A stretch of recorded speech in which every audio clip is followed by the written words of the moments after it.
Do you know, Roger, I think that Israel is doing something, even you talked about we're doing murder. But I think that they're doing something worse than murder in Gaza, which is a humiliation. They have humiliated the people. They're trying to humiliate the people. And I'm telling, I've said this before to my friends that maybe I shouldn't say that, but I will say it anyway. I said that I'm happy that my family were killed on the 22nd of October.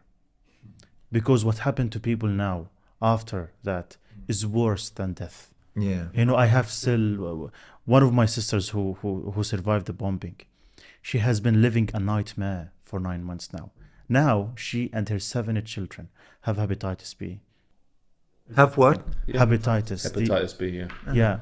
And they are isolated from everyone. She and her 7 children. No one talked to them, no one visited them, and they have been starving for many months. What's happening there, it's worse than murder. It's really worse. And sometimes I feel I'm relieved that the majority of my family died, and they're relieved now. They're in a better A place. dreadful indictment that is of the rest of the world, and of we in the West who don't stand up to be counted. And all my colleagues in the music industry who don't stand up to be counted. You know, all those, and I'm not going to start naming names because there's too many. And you think, how do you sleep? Sorry to quote John Lennon, Paul. but how did they sleep? I don't get it. How did we? Brian Eno told me he ran into Gilmour in the street the other day, and he said he looked a bit sheepish. Now, that's him putting ideas. I shouldn't really have quoted Brian Eno, who I adore. But it's an interesting idea. I wonder if he does ever wake up and go, my God, maybe Roger's right and I'm wrong. I doubt it, because he's not that kind of animal. He's a bit more equal than others, to quote George Orwell. Yeah.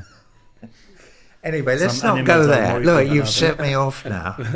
No, but it is interesting, like that whole thing of how can a person, if they're even just the have a baseline moral code, look at what we've been looking at for 8 months and still think, oh, it's not in my interest to speak out now. Or even still think the Israelis have a right to defend themselves, which comes before the it's not in my interest to speak out. Yeah. That would be to say, I know this is wrong, but I'm not going to speak out because I may suffer a consequence. I think a lot of people are like that, though. Well, you may well be. I think most people know now, because as you say, that is out in the open. I think most people now, there's so few voices, just because the people in that industry, in your industry, and many others are cowards, moral cowards who would prefer to preserve the benefits they have in life than actually speak out on a great issue of the day. I don't understand it though. It's crazy to me because it's like you say, like. I feel the same as you. Like, there's no choice. When you see that, you think, "Well, I'm going to do everything I can to stop that now." It's natural. Isn't it interesting though that how